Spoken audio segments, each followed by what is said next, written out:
नमस्कार, जय हिंद, वंदे मातरम। स्वागत है आप सभी का आपके अपने चैनल बीएससी एमबीए शिवम में। और मैं शिवम दुबे आपका बहुत बहुत स्वागत करता हूं। दोस्तों, जनरल साइंस यानी कि सामान्य विज्ञान की आज की एक क्लास प्रॉपर आपके एग्ज़ाम को ध्यान में रख करके हमने डिज़ाइन की है। अगर आप बीए बीकॉम फर्स्ट सेमेस्टर के विद्यार्थी हैं, 2024-25 में होने वाले एग्ज़ाम में आप अगर बैठने वाले हैं तो आज की ये क्लास आपके लिए रामबाण साबित होगी। जी हाँ, बिल्कुल। आपके माइनर सब्जेक्ट के रूप में जो जनरल साइंस यानी कि सामान्य विज्ञान का पेपर होगा, लिखित पेपर आपका होना है, तो उसके लिए बेहद इम्पोर्टेंट प्रश्न जो सीधे सीधे आपके एग्ज़ाम में आपको देखने को मिल सकते हैं। बिल्कुल प्रॉपर आपके एग्ज़ाम के लिए हमने इस क्लास को बनाया है। इस क्लास को आपके एग्ज़ाम की दृष्टि से डिज़ाइन किया है। चलिए बात करेंगे पहले क्वेश्चन की। देखिएगा, कोशिका किसे कहते हैं? कोशिका के कार्यों की विवेचना कीजिए। बिल्कुल सिंपल क्वेश्चन है। एक बात और सुन लो हमारी लास्ट, इसके बाद हम स्टार्ट करेंगे अपना। ठीक है, बात यह है कि भाई पूरे फोकस के साथ आप वीडियो को वॉच करेंगे। ठीक है, अंत तक देखेंगे जब तक कंप्लीट ना हो जाए। दूसरी चीज़, ध्यान इधर का उधर नहीं होना चाहिए और नोट्स अपने खुद बनाओ, है ना। कॉपी पेन लेके बैठो और लिखना स्टार्ट करो, क्योंकि लास्ट टाइम पे आपके जो अपने नोट्स होते हैं वो बहुत बढ़िया, है ना, बॉर्न बीटा का काम करेंगे एकदम। देखिएगा भाई, हमें कोशिका के बारे में बताना है कि भाई व्हाट इज सेल्स, है ना, कोशिका क्या होती हैं और उनके हमें फंक्शन बता दो भाई साहब। कार्यों की विवेचना कर दो कि क्या इनके कार्य होते हैं। देखेंगे हम यहाँ पे देखिएगा, कोशिका जो है वो जीवन की सबसे छोटी इकाई है। ठीक है, सबसे छोटी सबसे मूलभूत इकाई जो है वो कोशिका को माना गया है। बहुत बढ़िया, बहुत सिंपल सी बात है। कोशिका क्या है? तो कोशिका जीवन की सबसे छोटी बुनियादी इकाई है, मूलभूत इकाई है। बिल्कुल सिंपल सी बात है। उम्मीद करता हूं समझ गए होंगे, बहुत बड़ी बात नहीं थी। चलेगा, कोशिकाओं से ही जो है सभी जीवधारी बने होते हैं। ठीक है, जितने भी जीवधारी हैं जो जीव धारण किए हुए हैं, है ना, वो क्या है? कोशिका से ही बने हुए हैं। ठीक है भाई, दूसरी बात समझो, कोशिका में जो है जीवन के सभी गुण होते हैं। ठीक है, कोशिका में क्या होते हैं? जीवन के लगभग सभी गुण होते हैं। यह स्वयं की मरम्मत करती हैं। ठीक है, स्वयं ही जो है विकास कार्य करती हैं और विभाजन करने में भी ये सक्षम होती हैं। ध्यान रखना बात, अगर भाई कोई टूट फूट हो जाए, है ना, तो यही मरम्मत भी कर लेती हैं। ठीक है, और क्या करती हैं? ये विकास का भी काम करती हैं, है ना। शारीरिक वृद्धि होगा की बात अगर हम करें या विकास की बात करें तो यही करती हैं। और इसमें बहुत सारे जो गुण होते हैं वो क्या है भाई? सारी चीज़ें जो शरीर की जितनी भी शरीर की क्या है, क्रियात्मक इकाई कोशिका को माना गया है। बहुत बढ़िया, बिल्कुल सिंपल सी बात है। उम्मीद करता हूं आप समझ गए होंगे। देखेंगे देखिएगा, खोज जो है वो रॉबर्ट हुक ने कोशिका की करी थी। और उनके प्रकार की अगर हम बात करें तो प्रोकैरियोटिक कोशिका और यूकैरियोटिक कोशिका ये होती है। ठीक बात। देखेंगे हम आगे समझ लेंगे कि भाई प्रोकैरियोटिक कोशिका क्या होती है या फिर यूकैरियोटिक कोशिका क्या होती है, ये आगे हम समझ लेंगे। एक और सिंपल सी मैं बात बताना चाहूँ कि भाई साहब, जो सबसे बड़ी कोशिका होती है ना, उस कोशिका को भी हम अपनी ऐसी आंखों से नहीं देख सकते। ठीक है, ऐसी आंखों से अपनी बिल्कुल नहीं देख सकते। क्यों नहीं देख सकते? क्योंकि वो भी बहुत छोटी होती है। अब हम यहाँ से समझ लेते हैं भाई कि कोशिका के कार्य क्या है। फंक्शन ऑफ द सेल की अगर हम बात करते हैं, देखिएगा, लगभग शरीर की सभी प्रकार की जो क्रियाएं हैं, है ना, वो कोशिकाओं द्वारा संचालित होती हैं। इतनी बात हम याद रखेंगे। ठीक है, चलिएगा, अब कौन कौन सी जो क्रियाएं हैं वो कोशिकाएं करती हैं। देखिएगा, पदार्थों के संश्लेषण की अगर बात हो तो ये भी कोशिकाओं का काम होता है। पदार्थों के पाचन की अगर हम बात करें तो ये भी कोशिकाओं के माध्यम से ही संभव है। ऊर्जा के उत्पादन की अगर हम बात करें तो ऊर्जा उत्पादन करने का काम भी कोशिकाओं का ही होता है। श्रावण की बात करें या फिर आवश्यक रख रखाव की अगर हम बात करें तो ये चीज़ें भी होती हैं। या फिर हम बात करें भागों को रिसाइकिल करना या फिर पर्यावरण में होने वाले बदलाव के लिए तैयार करना, तो ये सब जो काम हैं वो किनके हैं भाई साहब? कोशिकाओं के हो जाते हैं। चलिए अगर आगे हम देखते हैं कि भाई साहब इनके अवयव हम अगर देखें, कोशिकाओं के जो विभिन्न अवयव होते हैं, एक मिनट सुन लो केवल। ठीक है, देखिए, प्लाज्मा कला की हम बात करें, अगर कोशिका द्रव्य की बात करें, अगर हम केंद्रक की बात करें, तो ये सब जो है कोशिका के अवयवों में आ जाते हैं। ठीक है, अब आप कहेंगे सर देखिए हम बता नहीं रहे आपको, पर हम इतना जरूर बता रहे हैं कि जैसे कोशिका द्रव्य है तो इसमें क्या क्या आता है? तो इसमें आता है भाई आपका जैसे हुआ माइटोकॉन्ड्रिया आ जाएगा, अंतःप्रदब्बी जालिकाएं आ जाती हैं, गोल्जी काय आ जाता है, राइबोसोम आता है, लाइसोसोम आता है, सेंट्रक लवक, है ना, ये सब आ जाते हैं। केंद्रक की अगर हम बात करें तो केंद्रक कला और केंद्रिका इसमें आती है। इतना ज़्यादा डीप में हमें नहीं जाना है, यहाँ से शायद क्वेश्चन नहीं बनेगा। ये बनेगा तो मैंने आपको ये करवा दिया है। चलिए बात करेंगे प्रश्न नंबर 2 की। आवोगाद्रो नियम को समझाइए। बिल्कुल सिंपल सा क्वेश्चन है। तो सन 1811 में, देखो भाई बात है सन 1811 की, क्या हुआ, इटली के एक वैज्ञानिक हो गए, कौन थे, आवोगाद्रो। ठीक है, आवोगाद्रो ने क्या किया, डाल्टन के परमाणु सिद्धांत को लिया, ठीक, और गैलुसेक का एक संयुक्त आयतन का सिद्धांत था उसको लिया। ठीक है, तो इनने उसको क्या किया, एक मिक्स कर दिया, मर्ज कर दिया दोनों को। किस किस को मर्ज किया साहब, तो भाई साहब डाल्टन के परमाणु सिद्धांत को मर्ज किया, गैलुसेक के संयुक्त आयतन सिद्धांत को मर्ज कर दिया, और एक निष्कर्ष निकाला, और निष्कर्ष निकाल के एक परिकल्पना दी। क्या परिकल्पना दी, जिसे माना क्या जाता है भाई, आवोगाद्रो नियम के रूप में माना जाता है। अब क्या दी, क्या कहा, वो हम नीचे देखते हैं, देखिएगा यहाँ पे। इस नियम के अनुसार है भाई, ताप तथा दाब की समान परिस्थितियों में, ताप तथा दाब की समान परिस्थितियों में समान आयतन वाली गैसों में समान संख्या में अणु होते हैं। ठीक है, इनने क्या कह दिया भाई साहब, इनने कह दिया कि ताप और दाब की जो समान परिस्थितियां हैं उनमें समान आयतन वाली गैस जितनी है उनमें समान संख्या में जो है आपके अणु होंगे। इतनी बात को अपने माइंड में भाई साहब सेट कर लो आप, है ना, चलेगा। यहाँ से एक निष्कर्ष निकाला, V जो है डायरेक्टली प्रोपोर्शनल होता है किसके, N के। ठीक है, और अगर हम प्रोपोर्शनलिटी का साइन हटाते हैं तो एक क्या आता है, आप सबको पता होगा, एक नियतांक आ जाता है, कांस्टेंट आता है। तो हम K और N यहाँ पे लिखेंगे, जहाँ पे N जो है वो क्या है भाई आपका, यही तो आपका आवोगाद्रो संख्या का मान है। क्या होती है ये मान, क्या होती है संख्या, तो ये होती है 6.023 मल्टीप्लाई बाई 10 की पावर 23, ये मान होता है भाई आवोगाद्रो संख्या का। देखिए मैंने आपको बताया था कि जो पेपर है पैटर्न चेंज हो गया है। पहले 2 सेक्शन में आता था, अब ये 3 सेक्शन में आएगा। तो मैंने इसके लिए एक अलग से वीडियो बनाई है, आप देख लेना। और मैं इसलिए ये चीज़ बता रहा हूँ कि उसमें जो क्वेश्चन आने हैं, है ना, सेक्शन ये में 5-5 नंबर के क्वेश्चन आएंगे और 7 टोटल क्वेश्चन करने हैं। तो उस हिसाब से जो क्वेश्चन बनेंगे तो यहाँ से बन सकते हैं। बाकी कुछ बड़े जो लॉन्ग क्वेश्चन 10 नंबर के बनने हैं उसके हिसाब से भी इस वीडियो में क्वेश्चन मैंने डाले हैं, और मोस्ट क्वेश्चन डाले हैं। उम्मीद है कि यहाँ से 2 से 3 क्वेश्चन आपको एग्जाम में देखने को मिल जाए, हो सकता है ज़्यादा भी आपको मिल जाए। ठीक है, और बड़े क्वेश्चन 10-10 नंबर के फंस गए तो काम हो गया आपका, है ना। देखेंगे यहाँ पे सीधा पास कराने वाली वीडियो, इस वीडियो को अगर हम बोल दें, है ना, तो अतिशयोक्ति भी नहीं होगी। बात करेंगे प्रश्न नंबर 3 की। आदर्श गैस समीकरण की व्याख्या हमें करना है। ठीक है, आदर्श गैस समीकरण क्या क्या है। देखिए कोई बच्चे का अगर जैसे वो कहता है कि हमें इंपॉर्टेंट क्वेश्चन चाहिए, तो ये इंपॉर्टेंट क्वेश्चन भी हो जाएंगे यहाँ से। आदर्श गैस समीकरण की बात करें तो यहाँ से 3 चीज़ों को हम लेके रखते हैं, उनके बाद तीनों को हम मर्ज करते हैं और फिर देखते हैं कि भाई आदर्श गैस समीकरण क्या बनता है। देखेंगे स्थिर टेम्परेचर और N पर जो है हम क्या करते हैं, इसको कहते हैं पहली बात बॉयल का नियम। क्या कहते हैं, बॉयल का नियम कहते हैं। तो स्थिर टेम्परेचर की हम बात करें, स्थिर तापमान पर हम बात करें अगर, तो V बराबर क्या होता है, 1/P होता है। ठीक है, चलेगा। स्थिर P की अगर हम बात करें, स्थिर दाब पर हम बात करें अगर, और स्थिर दाब और N पर अगर हम बात करें तो V प्रोपोर्शनलिटी T होगा। ये चार्ल्स का नियम कहलाते हैं। और अगर हम स्थिर दाब और ताप दोनों की अगर हम बात करें तो इसमें V प्रोपोर्शनल N होगा। इसको हम आवोगाद्रो का नियम कहते हैं। ठीक है, इन तीनों समीकरण को अगर हम जोड़ दें, मिला दें इनको, तो एक नियम बनता है। क्या बनता है, V प्रोपोर्शनल NT/P। ठीक है, ये बन जाएगा। अगर हम प्रोपोर्शनलिटी का सिंबल हटाते हैं तो R एक कांस्टेंट हमें यहाँ पे लेना पड़ेगा।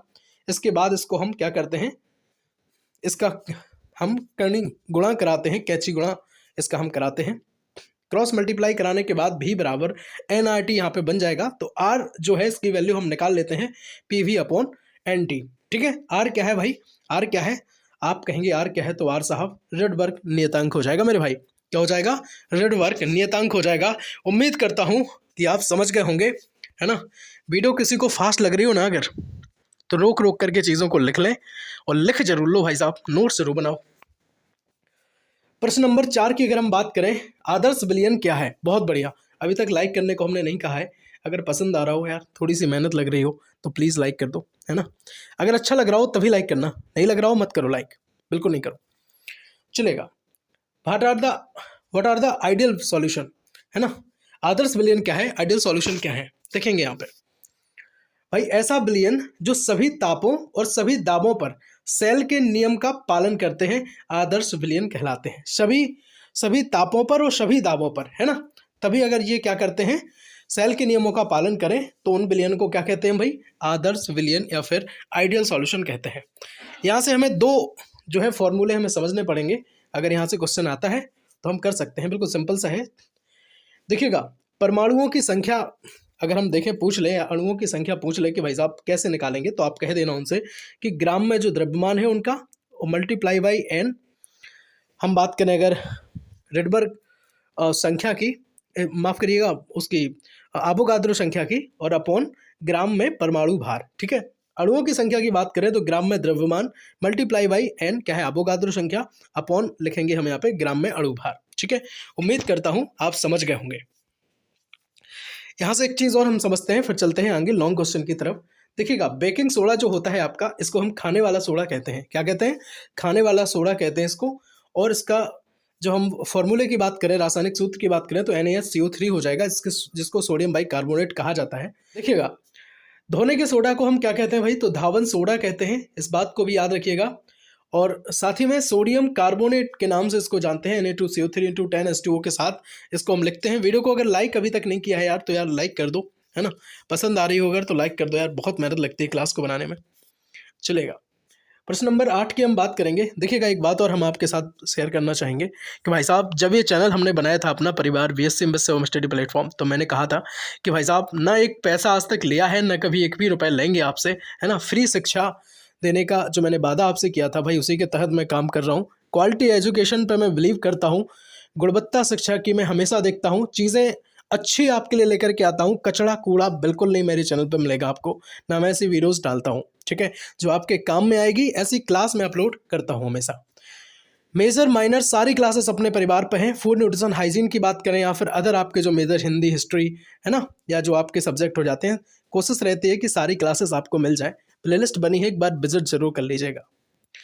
दोस्तों, माइनर सब्जेक्ट समझ करके एकदम बहुत ज़्यादा वैसा ना सोच लेना कि माइनर है ना, तो ध्यान ना दो, माइनर है, लेकिन माइनर आपकी परसेंटेज चमका देगा लास्ट में, तो ध्यान रखिएगा इस बात को। समझेंगे यहाँ पे प्रोकैरियोटिक यूकैरियोटिक जो कोशिका है उनमें क्या अंतर होता है। तो भाई साहब, ये दोनों प्रकार हैं कोशिकाओं के। चलेगा, बात करेंगे प्रोकैरियोटिक कोशिका के बारे में। तो भाई साहब, इनका जो आकार है 0.1 माइक्रोमीटर से होता है, इनका 5 माइक्रोमीटर तक इनका आकार होता है। 0.1 माइक्रोमीटर से 5 माइक्रोमीटर इनका आकार होगा। यूकैरियोटिक कोशिका की बात करें तो इनका 5 से 10 माइक्रोमीटर तक होता है। कितना होता है भाई? 5 से 10 माइक्रोमीटर तक होता है, इतनी अपने माइंड में याद रखिएगा। चलिएगा, दूसरे बात करेंगे, कोशिका भित्ति यदि उपस्थित होती है तो जो म्यूकोपेप्टाइड है या फिर पेप्टाइडोग्लाइकिन है की बनी होती है। ठीक है, अगर कोशिका भित्ति होती है तो ये इन दोनों की बनी होती है, इतनी बात अपने माइंड में याद रखिएगा। और इसमें जो कोशिका भित्ति है यदि उपस्थित होती है तो वो सेलुलोज की बनी होती है। ठीक है, इतनी बात को बहुत ठीक है, इतनी बात हम समझ लेते हैं। और इसमें जो पेप्टाइडोग्लाइकेन की हम बात कर रहे हैं तो इसमें होता है और इसमें अनुपस्थित होता है। ठीक है, चलेगा, बात करेंगे तीसरे नंबर पॉइंट की। एक विशिष्ट केंद्रक अनुपस्थित होता है और इसमें क्या होता है भाई, केंद्रक कला, क्रेमेटिन, केंद्रक द्रव्य, ये सब इसमें उपस्थित होते हैं। किसकी बात कर रहा हूं मैं? यूकैरियोटिक कोशिका में।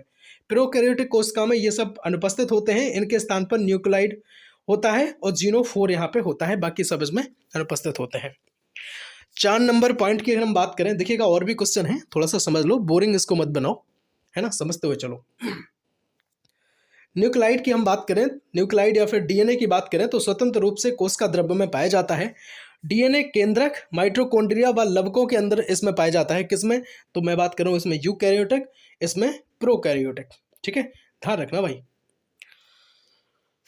चलिए, 5 नंबर की बात करें तो डीएनए सामान्यतः वृत्ताकार सर्कुलस में होता है और इसमें डीएनए की बात करें तो एक रैखिक होता है, लीनियर वे में होता है। किंतु इसमें आगे लिखा है कि भाई वृत्ताकार की बात करें तो वृत्ताकार माइटोकॉन्ड्रिया व लवकों के अंदर इसमें होता है, इस बात को याद रखेंगे। ठीक है, चलेगा, 6 नंबर की बात करेंगे यहाँ पे। डीएनए जो है हिस्टोन प्रोटीन के बिना किसी संयुग्म वाला होता है, इसमें हिस्टोन से ही जुड़ा होता है। ठीक है, इसमें हिस्टोन से नहीं जुड़ता है, किसमें? इसमें हिस्टोन से नहीं जुड़ेगा, इसमें हिस्टोन से जुड़ा होता है। 7 नंबर की बात करें तो उसमें डीएनए की मात्रा कम होती है और इसमें डीएनए की मात्रा जो है तुलनात्मक रूप से अधिक होती है। ठीक, आप कह रहे होंगे सर डीएनए आरएनए क्या है, हम आगे बताएंगे आपको, परेशान ना हो। चलेगा, 8 नंबर की बात करें, कुछ कोशिकाओं में जो प्लाज्मिड है वो पाए जाते हैं और इसमें प्लाज्मिड क्या है, प्रायः नहीं पाए जाते हैं। ठीक, चलेगा, 9 नंबर की बात करेंगे, कोशिका कला। कोशिका कला से क्या है, मीसोसोम्स नामक संरचनाएं बनती हैं और इसमें मीसोसोम सदृश संरचना के समान अनुपस्थित होती हैं। ठीक है, ध्यान रखना। 10 नंबर की बात करेंगे, कोशिका झिल्ली द्विगुणित उत्पादकों को पृथक करने में प्रयुक्त होती है। इसमें जो कोशिका झिल्ली होती है द्विगुणित उत्पादकों को पृथक करने में प्रयुक्त नहीं होती है ना। चलिए, जो बेसिक था मैंने आपको कराया है, अब यहाँ पे हम समझेंगे 10 नंबर की बात। धातु और अधातु में क्या अंतर है, बिल्कुल अच्छे से समझ लेंगे, चलेगा। धातु और अधातु की अगर हम बात करें तो देखिएगा, धातुएं जितनी भी होती हैं उनमें एक बेहतरीन चमक होती है भाई साहब, अधातुओं में चमक नहीं होती है ना। अधातु जितनी भी होंगी उनमें चमक नहीं होगी, धातुओं में चमक मिलती है, एक अलग लगता है कि भाई है धातु। दूसरी बात करें तो ये ऊष्मा की सुचालक होती हैं, सभी धातुएं ऊष्मा की सुचालक होती हैं। कुछ कुछ तो सब में ही भाई कहते हैं ना कि अब बात होते हैं तो सब में होते हैं, है ना, लेकिन अगर देखें तो प्रायः सभी जो धातुएं हैं वो ऊष्मा की सुचालक होती हैं। अच्छा, ऊष्मा की सुचालक से आप क्या समझते हो, तो सुचालकता वो होती है जिसमें विद्युत का प्रवाह आसानी से हो सके। ठीक है, चलेगा। बात करेंगे 2 नंबर की, तो इसमें अधातु में हम सीखेंगे कि भाई साहब ये ऊष्मा की कुचालक होती हैं, माने इसमें जो ऊष्मा का प्रवाह है वो नहीं हो सकता है, जैसे लकड़ी है आपका, हो सकता है, बताओ, नहीं होगा ना। बात करेंगे तीसरे नंबर पॉइंट की, कि ये विद्युत की सुचालक होती हैं। जाहिर सी बात है, ऊष्मा की सुचालक है तो विद्युत की होंगी, तो ये विद्युत की कुचालक होंगी, सही बात है कि नहीं। 4 नंबर की बात करेंगे, ये प्रायः तन्न तथा आघातवर्ध होती हैं, ये प्रायः भंगर होती है। तन्न का अर्थ होता है ये जो तार के फॉर्म में लिया जा सकता है, ये टूटती नहीं है ना, तार के फॉर्म में अगर हम बनाते हैं तो ये टूटेंगे नहीं, आघातवर्ग होती हैं ये।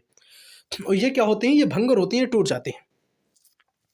इन्हें पतले तार के रूप में अगर आप बनाओगे धातुओं को तो ये टूट जाएंगे, क्योंकि ये भंगर इनका गुण होता है। चलिए, बात करेंगे 5 नंबर की, ये सुघट होती हैं, ये सुघट नहीं होती हैं। 6 नंबर की बात करेंगे, इनके ऑक्साइड क्षारीय प्रवृत्ति के होते हैं, लेकिन इनके ऑक्साइड की अगर बात करें तो अम्लीय प्रकृति के होते हैं, या फिर इनकी प्रवृत्ति कैसे होती है, तो भाई साहब उदासीन होती है। 7 नंबर, उदाहरण के लिए हम अगर देखेंगे, इनके उदाहरण हैं जैसे copper, iron, silver, gold, mercury, zinc, है ना, ये सब क्या है भाई, बताओ, ये धातु है। और 7 नंबर की अगर इसमें बात करें तो ये सल्फर, फास्फोरस, कार्बन हो गया, आयोडीन हो गया, है ना, हाइड्रोजन, ऑक्सीजन, नाइट्रोजन, क्लोरीन, तो ये सब क्या है आपकी अधातु हो जाएंगी। इसमें जो है ऊर्जा का, जिसमें ऊष्मा का प्रवाह नहीं होता है ना, कुचालक होती हैं, भंगर होती हैं, चमक नहीं होती, तो ये सब अधातु हो जाएंगे।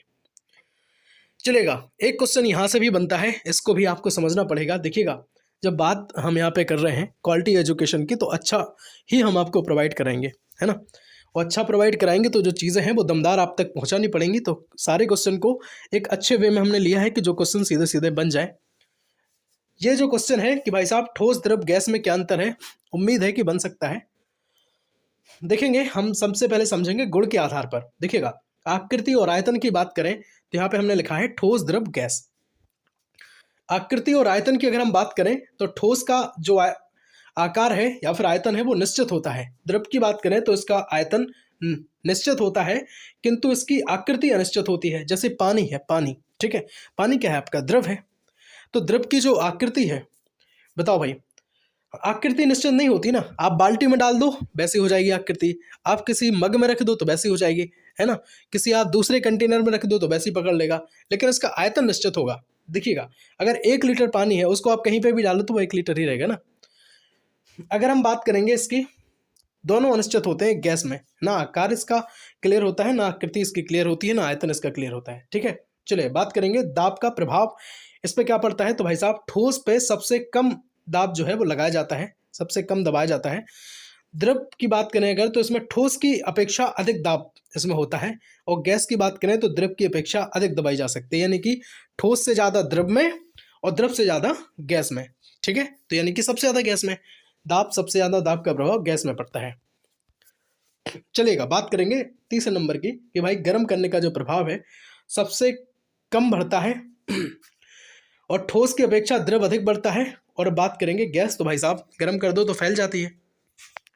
चौथे की बात करेंगे अणुओं के बीच जो बल है, आंतरिक जो बल होता है इनका, आंतरिक अणु बल जिसे हम कहते हैं, तो सबसे अधिक ठोस के बीच होता है, ठोस से थोड़ा कम द्रवों में होता है और सबसे कम गैसों में होता है। ठीक है, लेकिन अगर दाब की बात करें तो सबसे ज़्यादा गैस में होता है, फिर द्रव में होता है और सबसे कम ठोस में होता है। ये आंतरिक अणु बल की बात करें तो सबसे ज़्यादा ठोस फिर गैस, फिर द्रव, फिर गैस। बहने के गुण की बात करें अगर, है ना, जो बहते हैं, ठोस नहीं बहते हैं, है ना, ठोस चीज रखी है तो वो कैसे बहेगी बताओ। पाया जाता है स्वतः ऊपर से नीचे की ओर बहता है। अगर बात करें गैस के बारे में तो भाई साहब इसमें भी पाया जाता है, ये सभी दिशाओं में बहती है। ठीक है, उम्मीद करता हूं आप समझ गए होंगे। चलिए यहां से हम एक चीज और क्लियर कर लेते हैं भाई, डीएनए के बारे में हम यहाँ पे समझ लेते हैं, जो डीएनए आरएनए की हम बात कर रहे थे। क्योंकि ये भी इंपॉर्टेंट क्वेश्चन है, यहाँ से भी बन सकता है भाई साहब, ये लास्ट क्वेश्चन है, इसके बाद नहीं है, है ना, थोड़ी सी चीज़ें बतानी है लास्ट में तो वो बता देंगे, देखिएगा भाई साहब। हम आपके लिए ऐसी बहुत सारी क्लासेस लेकर के आते हैं और आते रहेंगे। आने वाली जो क्लास आप चाहते हैं उसके लिए हमें कमेंट कर दें एक बार, और बता जरूर देना कि ये क्लास लग कैसी रही, आपको कैसी लगी है। एक बार जय हिंद वंदे मातरम भी आप लिख सकते हैं, हमें बहुत खुशी होती है। आप सबके कमेंट हम पढ़ते हैं, कोशिश करते हैं सारे कमेंट के हम रिप्लाई भी करें। ठीक है, कोई भी बात अगर है तो आप हमसे कमेंट सेक्शन में पूछ सकते हैं और अपने कमेंट जरूर लिखिएगा, है ना। चलेगा, बात करेंगे प्रश्न नंबर 10 की, कि डीएनए तथा आरएनए के बीच क्या अंतर है, हमें समझाइए। देखेंगे, पहले की बात करें तो डीऑक्सीराइबोज जो शर्करा है वो डीएनए में पाई जाती है, और इसमें केवल राइबोज शर्करा पाई जाती है। अच्छा, डीएनए के फुल फॉर्म की बात करें तो क्या होता है बताओ हमें। डीएनए का फुल फॉर्म, आरएनए के फुल फॉर्म को आप लिखेंगे, नहीं तो हम अगली वीडियो में ये चीज़ हम आपके साथ शेयर कर देंगे। ठीक है, डीएनए का बढ़िया आराम से आप कमेंट सेक्शन में लिख देना डीएनए, और इसका फुल फॉर्म लिखना, आरएनए लिखना, और फिर उसका फुल फॉर्म लिख देना। ठीक है, और हम आपके कमेंट पढ़ेंगे, हम देखेंगे किसको कितना पता है, और अगर नहीं पता है तो बाद में हम तो बताएंगे ही अगली क्लास में। सब्सक्राइब जरूर कर लेना अपने परिवार BSc MS Shivam study platform को, जो बात करता है राष्ट्र हित में, देश हित में, फ्री शिक्षा की। और आपके तो हम 3 साल काम आने वाले हैं, यानी कि 6 सेमेस्टर हम आपके काम आएंगे। तो भाई साहब सब्सक्राइब जरूर कर लो, जुड़ जाओ, फैमिली बन जाओ। बात करेंगे दूसरे पॉइंट की, कि थायमीन जो है, थायमीन नाइट्रोजन बेस पाया जाता है इसमें डीएनए में। और अगर बात करें आरएनए की तो थायमीन के स्थान पर यूरेसिल नाइट्रोजन बेस पाया जाता है। ठीक है, तो थायमीन के स्थान पर क्या पाया जाता है, इसमें यूरेसिल पाया जाता है, और डीएनए में स्वयं थायमीन पाई जाती है, नाइट्रोजन बेस पाई जाती है, इस बात को याद रखना। तीसरे पॉइंट की बात करें, अणु 2 लंबे कुंडलित तथा एक दूसरे के पूरक सूत्रों का बना होता है, और इसमें अणु केवल एक ही सूत्र का बनता है, हेलिक्स होता है। ठीक है, याद करेंगे क्या होता है भाई, हेलिक्स होता है। 4 नंबर पॉइंट की बात करेंगे, आनुवांशिक पदार्थ है और कोशिका में होने वाली सभी क्रियाओं पर आरएनए के द्वारा नियंत्रित करता है। ये क्या है भाई, यह आनुवांशिक पदार्थ नहीं है आरएनए, ये कुछ विषाणुओं को छोड़कर और प्रोटीन संश्लेषण में क्या करता है, विशेष योगदान देता है। आपने एक मूवी देखी होगी, है ना, क्या नाम था उस मूवी का, मैं तो भूल ही गया, है ना, उसका नाम था शायद क्रिस 3। ठीक है, तो मैं पता मूवी का प्रमोशन नहीं कर रहा हूँ, मैं इसलिए कह रहा हूँ उसमें बात जो है वो डीएनए की चली थी काफ़ी, है ना, कि इसमें डीएनए के बारे में बताया जा रहा था, डीएनए आरएनए। तो ये जो चीज़ें चली थी तो मैं उसके बिहाफ पे कह रहा हूँ कि वो है आपका क्या है भाई, कि आनुवांशिक ये चीज़ें जो है, जेनेटिक मटेरियल की मैं बात करूँ तो ये डीएनए होता है, और आरएनए में ऐसा कुछ नहीं होता है। ठीक है, चलेगा। बात करेंगे 5 नंबर पॉइंट की, कि यह मुख्य रूप से केंद्रक के क्रोमैटिन सूत्रों में पाया जाता है, और यह मुख्य रूप से क्या है, केंद्रक के केंद्रीय द्रव, केंद्रक और कोशिका द्रव में पाया जाता है। 6 नंबर की बात करेंगे, द्विगुणन या फिर डुप्लीकेशन की बात करें और रेप्लिकेशन की बात करें तो इसके द्वारा जो है अपने समान जो है नए अणु उत्पन्न करता है। और 6 नंबर में द्विगुणन का, आरएनए में द्विगुणन का गुण ही नहीं पाया जाता है, और इसके द्वारा जो है इसका निर्माण डीएनए अणु के द्वारा लिप्यांतरण से होता है। इस बात को भी अपने माइंड में सेट करके रखिएगा।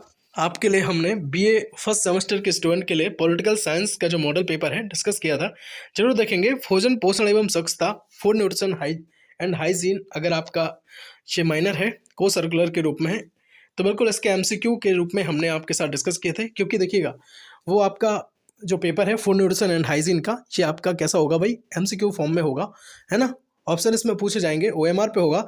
लेकिन ये जो पेपर है आपका जनरल साइंस का, ये लिखित पेपर होगा आपका। ठीक है, बाकी एनसीसी हो या फिर सेल्समैनशिप हो या डेस्कटॉप प्रिंटिंग हो, ये अब नहीं होंगे, है ना, जो भी सेकंड माइनर है वो नहीं होंगे उनके पेपर, चाहे आप किसी भी सेमेस्टर में हो, सेकंड माइनर नहीं होगा, है ना, चलेगा।